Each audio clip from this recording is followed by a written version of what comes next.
Welcome back everyone. Let's go ahead and talk about none other than the Blackberry Classic and see how this phone holds up in 2021. Now one thing I can tell you is that Blackberry recently, they kind of said they weren't making any more phones, and it still seems like they're still kind of making some stuff. I'm not really 100% too sure, but the Blackberry Classic was a phone that came out in 2014, so it isn't really like the latest phone ever. Blackberry has made newer phones since then, but this device I think was still a pretty cool phone. I think it was pretty awesome in some ways, and I like Blackberry because they kind of stuck with the same thing for so long, and I think that's very noble of them. But at the same time, I think they were, quick to focus on one thing and really sell it into a very small niche market where they kind of suffered in some other areas as well. So I'll kind of talk about that throughout this whole entire video. But essentially, like I said, this thing came out in 2014. So quite a long time ago. This was around the same year the iPhone 6 came out. So kind of keep that in your head. Now, if you want to pick up this phone, probably not, but other phones I'd recommend this year,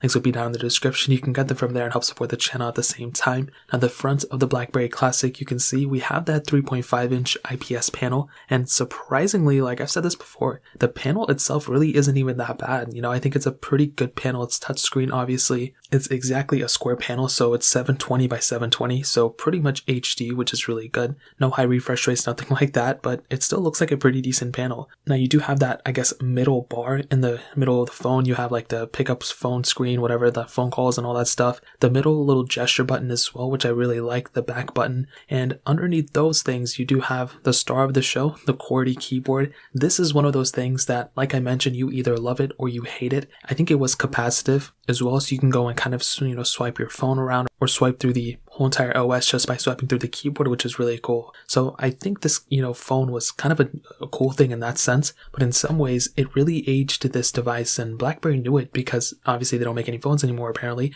But on top of that, they really haven't, made a phone that was like just a fully screen until I think the Blackberry Priv, I think was the closest thing Blackberry had to just a solid phone overall. Obviously there was like the Blackberry Storm and other devices like that, but I think the Blackberry Priv had Blackberry focus in and went that direction. I think that was like the perfect Blackberry phone ever. It's pretty much stock Android, full keyboard, but it was collapsible as well, so you can go and slide it down if you wanted to. And that was, like I mentioned, I think that was the perfect Blackberry ever made. Now, you do have the micro USB port on the bottom. You have a micro SD card slot on this thing, which I think is really awesome. Having that type of capability is a really, really cool thing, and I'm so glad we have that capability here. And on the back, you can see we had the standard plastic kind of back to it. We also had that single camera setup, which I think is great. There was not a removable battery like I mentioned, but again, the micro SD card slot, I'm really glad this thing had it. Now, let's go and hit on the cameras real quick. This thing had a single 8-megapixel sensor on the back, and it was, it had the ability of shooting 1080p videos. It wasn't anything super crazy, but I do want to kind of remind you guys that in 2014, we also only had the iPhone 6, and to be honest, when this phone came out, we really only had the iPhone 5S, because the iPhone 6 came out in September. This thing was released were announced in June, so the iPhone 5S was there. This thing did eventually come out in December though, so eventually after the iPhone 6 came out. So this camera really isn't even that bad, so I think that's a pretty important thing to keep in mind. You have a 2-megapixel front-facing camera. Now, I don't think anybody's going to be using this phone as a camera anymore, but like I mentioned, this thing had essentially the same exact camera as an iPhone 6. I would still rather take an iPhone 6 camera though, but this thing's sensor really wasn't that bad either, so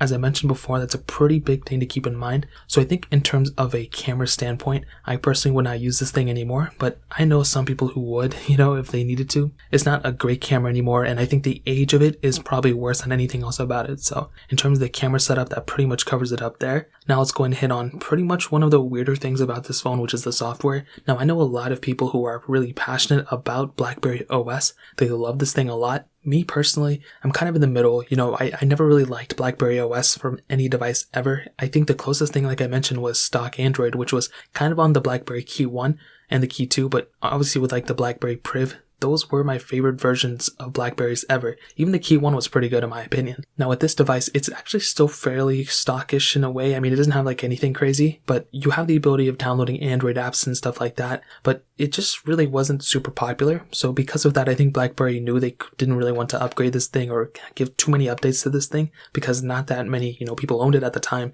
It was very popular for the niche that it was in, but outside of it, that didn't really make too many great sales in my opinion. So I think the software is one of those areas that this phone really kind of took an L in. And obviously when you use it now, if you ever mess with it, and I still have it, I don't really use it that often because, there's no reason to use it. But I think for sure for a device that, is the age that it is, I'm glad that it had the software that it had. I'm glad I'm able to install apps and everything. And one of my favorite things about the keyboard was actually the ability of, mapping other keys to the specific keyboard. So if I download an emulator, I can actually have these solid hardware keys on the front, which I think is actually really cool. So I think that's awesome. But that really pretty much covers it up in terms of the software standpoint. Now ending it off with the performance, this device actually has a pretty decent, Snapdragon has the Qualcomm Snapdragon S4 Plus chipset, the Adreno 225 GPU, and 2 gigabytes of RAM. I think that's the lowest number of the GPU I've ever seen in my life. Now, this thing's performance, like I mentioned, I don't think anybody was buying this phone for like a gaming device or doing anything super crazy with it. This was a pure, in my opinion, and what Blackberry was kind of selling it as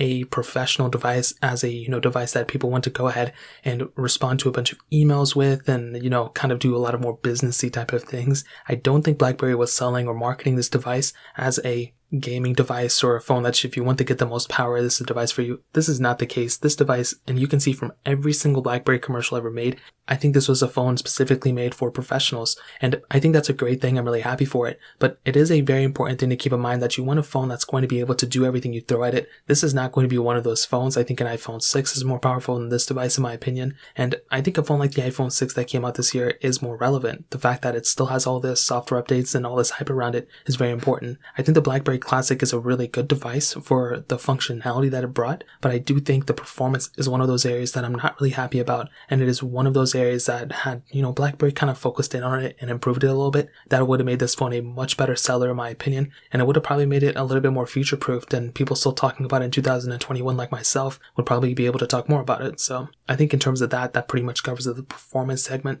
Now to kind of sum up this video and to answer the question, should you go and buy a Blackberry Classic in 2021? Well, this is what I'll tell you. I don't think anybody should be buying a Blackberry Classic in 2021 anymore. This device is severely outdated. The software updates, this thing's not getting any more software updates. It's pretty outdated in the apps that it has. So I don't know when the last thing this got updates, probably 2016 or something like that, if that. And I think that in and of itself is one of the main reasons I would not buy this device. I think really all the other things about this phone is cool, but it is a 2014 phone. It's almost the same way about the iPhone 6 that also came out in 2014, how I feel about that. I probably wouldn't recommend people buying that device anymore because it is pretty outdated. Obviously it's still getting software updates, but I probably wouldn't recommend it. And the Blackberry Classic is even worse than that because it's not getting any more updates. It does have, cool features. I like the keyboard. I like the micro SD card slot. And I think overall it's actually a really decent built phone, but I just probably wouldn't recommend buying this phone anymore. It's just not worth it. It has a lot of flaws and the performance isn't really that great either. So that really pretty much covers it up there.